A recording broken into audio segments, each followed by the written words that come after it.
जिस व्यक्ति के अंदर भक्ति का गुण आ जाता है उसके सारे निर्गुण समाप्त हो जाते हैं। हरे कृष्ण दोस्तों, मैं हूं अनुज शर्मा। आज जो किस्सा आपको बताने जा रहा हूं, ये किस्सा हमारी वीडियो देखने वाली रीटा बब्बर जी ने मुझे भेजा है। उन्होंने कहा कि भैया आप ये सुनाइएगा, इसे हम आपसे सुनना चाहते हैं। तो मैं आपको सुनाता हूं ये अनुभव। वृंदावन में एक संत रहते थे। श्रीमद् भागवत से अद्भुत प्रेम था उनको। रोज एक अध्याय पढ़ते थे। अध्याय पढ़ते थे राधा रानी के सामने बैठ करके। अध्याय पढ़ के राधा रानी को अर्पण कर देते थे। रोज राधा रानी को भागवत सुनाते थे। उसके बाद ही उनकी दिनचर्या शुरू होती थी, उसके बाद ही वो भोजन करते थे। ये करते करते 55 साल बीत गए। 55 साल बीत गए। उसके बाद हुआ यूं कि एक दिन वो भागवत पढ़ रहे थे, राधा रानी के सामने बैठे हुए थे और उन्हें अक्षर दिखाई नहीं दे रहे थे। उनकी आंखें जो हैं वो काम नहीं कर रही थी, सब कुछ धुंधला था। अक्षर साफ से पढ़ नहीं पा रहे थे। परेशान हो गए, रोने लगे, दुखी हो गए। दुखी हो गए इस बात के लिए कि आज राधा रानी को भागवत का अध्याय अर्पण नहीं कर पाऊंगा। राधा रानी से बोले कि मुझसे पढ़ा नहीं जा रहा है, बड़ा दुखी हो गया है मन। कैसे मैं अपनी दिनचर्या शुरू करूं? जब तक आपको भागवत नहीं सुनाऊंगा तब तक मेरा दिन शुरू नहीं होगा। तो पूरा दिन रोते रोते बीत गया, ना कुछ खाया ना पिया, क्योंकि खाना पीना भी भागवत सुनाने के बाद ही होता था।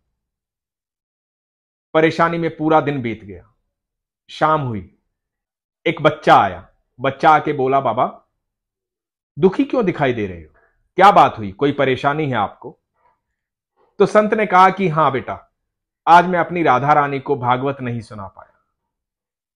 मुझसे पढ़ा नहीं जा रहा है, सब कुछ धुंधला हो गया, मेरी आंखें काम नहीं कर रही।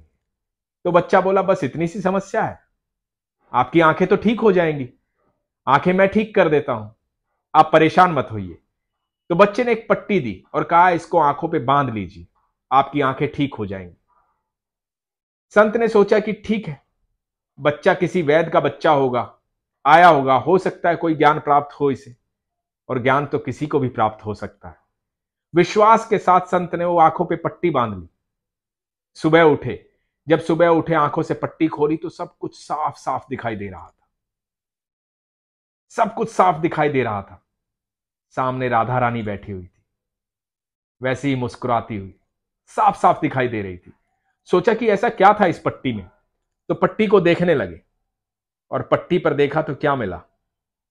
दोनों आंखों की जगह लिखा था, राधे राधे, राधे राधे, राहा दे, राहा दे। राधा रानी का नाम ही ऐसा है कि नाम में ही है राहा दे, राहा दे। जब भी आप किसी समस्या में उलझ जाते हैं, कहीं भी रुक जाते हैं, तो खाली राधे राधे, उस नाम में ही इतनी शक्ति है कि वो आपको राह दे देता है। कृष्ण कहते हैं, जब भी आप राधा के नाम को पुकारोगे तो मैं तो दौड़ा दौड़ा चला आऊंगा, मैं तो तुम्हारी एक पुकार पर चला आऊंगा।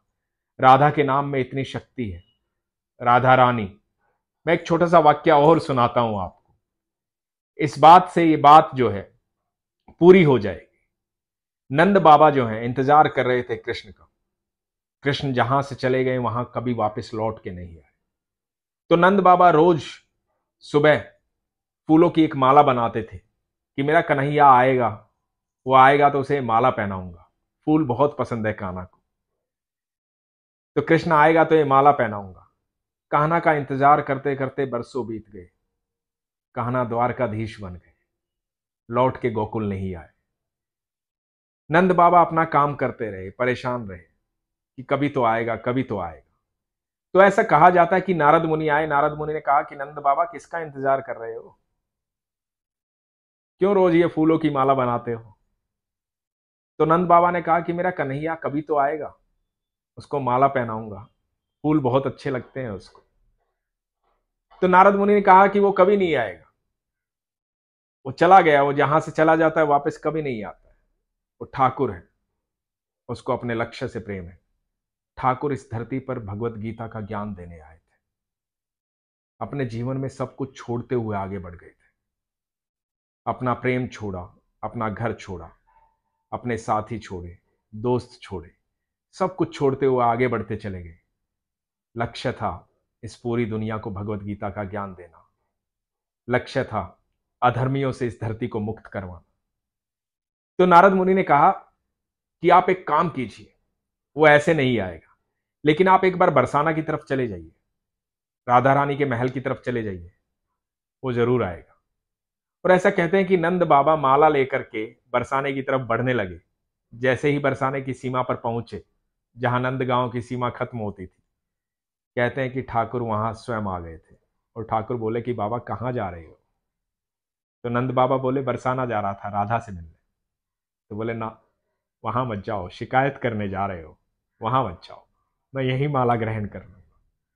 कहा जाता है जब आप राधे राधे बोलते हैं तो वो आवाज सीधी कृष्ण के कानों में जाती, सीधी ठाकुर जी को सुनाई देती। और ये संत बाबा राधा रानी से कहते हैं कि अच्छा राधा रानी, मैं समझ गया, मेरी आंखें क्यों वापस आई, क्योंकि तुम भी तो रोज मुझसे भागवत सुनना चाहती हो। भक्त और भगवान का इतना प्रेम होना चाहिए कि भगवान को भी भक्त की उतनी ही आदत हो जाए जितनी भक्त को भगवान की होती है। जब इतना प्रेम हो जाएगा तो ईश्वर आपके साथ रहेंगे। इसलिए हमेशा अपने विश्वास को मजबूत रखिए, अपना ख्याल रखिए। हरे कृष्ण।